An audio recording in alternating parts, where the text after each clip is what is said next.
Morning everyone.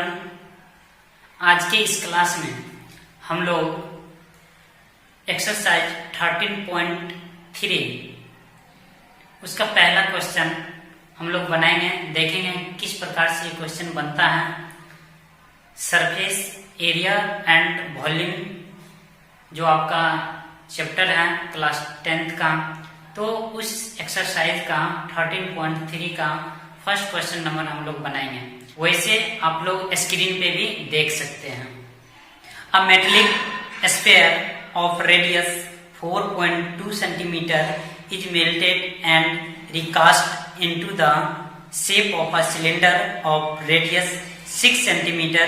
Find the height of the cylinder. अब यहाँ पे आप फिगर देख सकते हैं। पहले हम लोग समझते हैं आखिर का क्या रहा है क्वेश्चन।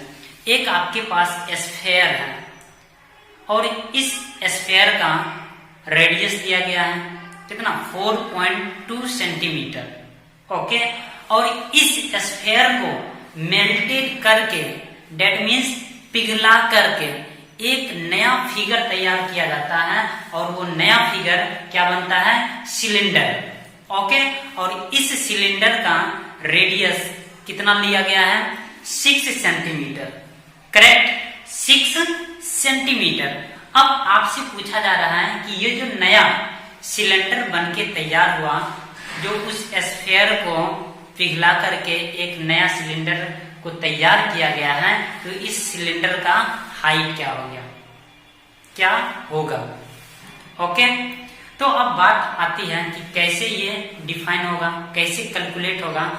आप ये समझ लीजिए कि जब भी स्फीयर को पिघलाया जाएगा तो जो एक्सेस पोर्शन होगा वो नेगलेक्ट किया गया है, ठीक है ना, उसे नेगलेक्ट किया गया है, डेट मीन्स एक्यूरेट लिया गया है। तो इस स्फीयर, जो मेटेलिक स्फीयर है, तो इसका जो वॉल्यूम होगा वो किसके वॉल्यूम के इक्वल होगा, सिलेंडर के वॉल्यूम के इक्वल होगा। तो जब हम लोग इस तरह से कैलकुलेट करेंगे तो आपका सिलेंडर का हाइट आएगा। ओके, तो चलिए कैलकुलेट करते हैं।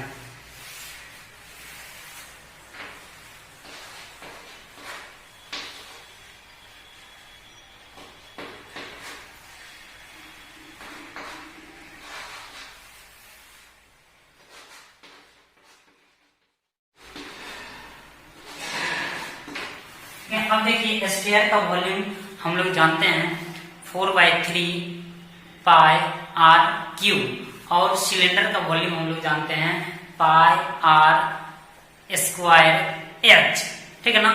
दोनों का आर अलग अलग है, तो एक का हम लोग मानेंगे R1 और दूसरा का जो सिलेंडर का यहाँ पे रेडियस दिया गया है वो लेंगे R2। करेक्ट। अब देखिए पाई का तो वैल्यू सेम ही है, ठीक है ना, चाहे आप उसमें रखिए चाहे इसमें रखिए, दोनों का वैल्यू सेम ही होगा। तो ये आपका क्या होगा, कट जाएगा। 2 जा 4, 2 3 जा 6, 2 3 जा 6। तो अब देखिए हम लोगों ने h निकाला था 4.2 into 4.2 into 4.2 upon 3 into 3 into 3। तो आपका यहाँ पे क्या है, 1.4 इंटू 1.4 इंटू 1.4, ठीक है ना। जब आप इसे मल्टीप्लाई करेंगे तो 2.744 आएगा, और फिर आप उसे सेपरेट करके लिख सकते हैं, ठीक है ना, 2.74 centimetre. This is a height of cylinder. तो इतना हाइट का आपका सिलेंडर तैयार होगा जब आप स्फीयर को मेल्टेड करेंगे, पिघला करके एक नया शेप देंगे, और वो नया शेप जो आप दे रहे हैं सिलेंडर का 6 सेंटीमीटर रेडियस वाला, तो उसका हाइट कितना होगा, 2.74 सेंटीमीटर। समझ में आया, बहुत सुंदर, ठीक है ना। तो इस तरह से हम लोगों ने फर्स्ट क्वेश्चन देखा। फिर नेक्स्ट क्वेश्चन सेकेंड नंबर।